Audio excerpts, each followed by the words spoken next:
Banyak yang bertanya soal bagaimana peluang timnas U23 di ajang AFF Mandiri Cup dan bisa mencapai juara. Nah, ini sebenarnya bisa jadi 50-50 ya, mengenai ulasan pertandingan kemarin sampai ya celah kita untuk menghadapi Thailand nantinya. Dan ya seperti apa, yuk kita bahas dari di Jurnal Bola.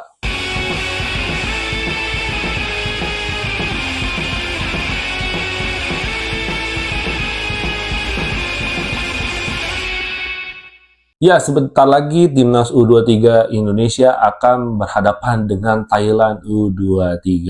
Wow, ini akan menjadi semakin seru ya, karena mengingat pertandingan terakhir daripada timnas Indonesia itu, ya jujur aja gitu ya, masih banyaklah kekurangan di timnas Indonesia. Tapi bagaimana soal peluang daripada timnas U23 untuk ajang AFF Mandiri Cup 2025 ini ya?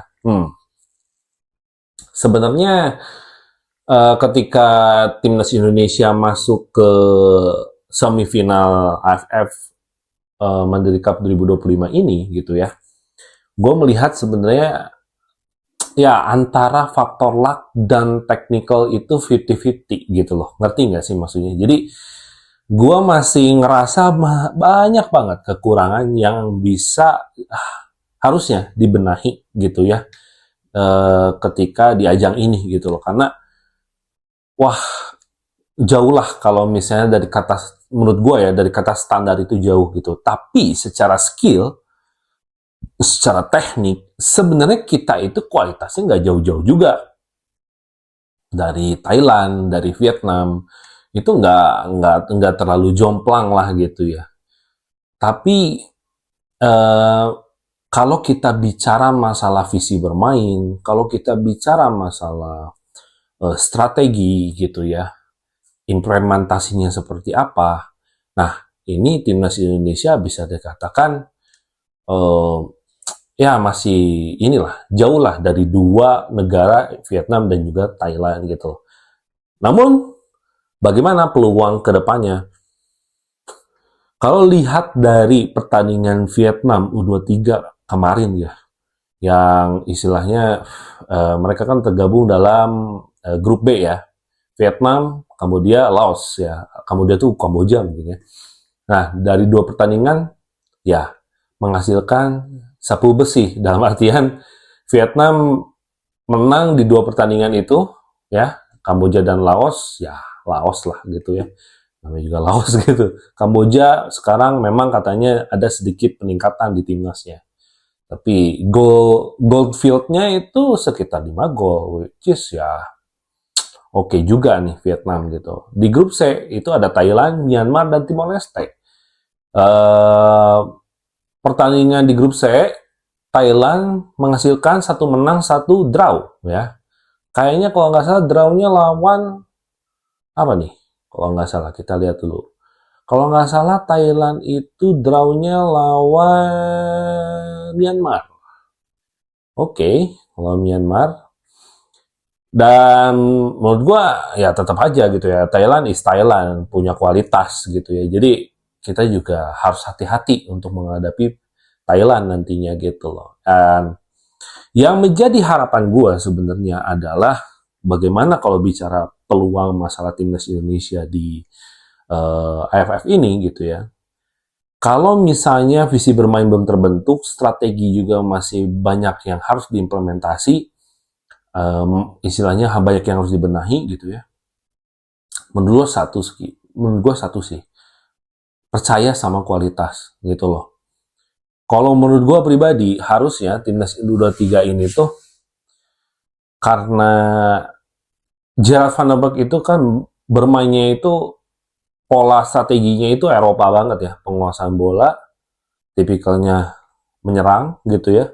Menurut gua itu untuk saat ini itu masih belum bisa works.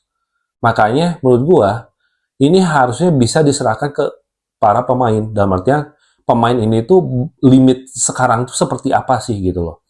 Kalau kita lihat blueprintnya sebelum adanya General Van der Berg, menurut gua itu blueprintnya ada di bermain defensif dan counter attack. Jadi nggak banyak penguasaan bola gitu loh. Harusnya Jaya Vandenberg itu lebih wise terhadap itu gitu loh. Dan ya kita berkaca lah dari timnas senior gitu ya. Sekali lagi, mau main 4-3-3 juga itu resikonya akan besar. Kenapa? Karena di zaman Sintayong itu bermainnya adalah 3-4-3 defensif counter attack. Jadi siapa? Ketika Patrick Kluivert, Alex Pastur, Denny Lazar datang, mereka juga nggak berani kan untuk mengimplementasikan strategi baru gitu loh. Makanya keunggulan di Indonesia itu satu-satunya adalah kualitas daripada skill gitu ya, dan juga teknik gitu loh. Berarti apa? Berarti yang bisa dijadikan acuan adalah blueprint kemarin tuh mending dipakai dulu kalau mau istilahnya berpeluang juara. Itu pun minimal ugly win gitu loh. Ugly win tuh maksudnya bermain imbang gitu ya, atau misalnya sampai babak penalti gitu kalau ada ya babak penalti, tapi gue belum baca regulasinya seperti apa gitu loh. Intinya ya harus bisa kembali terhadap bagaimana situasi para pemain ini sekarang. Kalau misalnya kita memaksakan strategi baru, menurut gue ini belum saat yang tepat. At least mungkin bisa lah. Tahun depan mungkin ya. Tahun depan mungkin karena timnas U23 ini kan istilahnya juga banyak juga tim yang baru gitu ya. Tapi tetap implementasinya dari tim kepelatihan sebelumnya.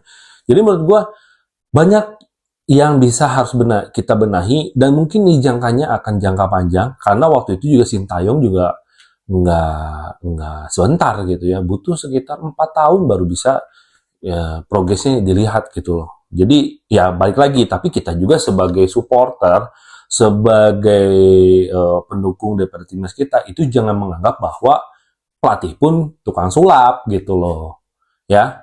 Jangan beranggapan bahwa pelatih itu adalah yang bisa mengubah segalanya, langsung membalikan tangan gitu, nggak bisa gitu loh. Jadi ya sejago-jagonya gitu, misalnya contoh Jurgen Klopp melatih timnas, atau misalnya sejago-jago Pep Guardiola melatih timnas, ya tetap adaptasi itu harus ada. Jadi kita pun harus bersabar.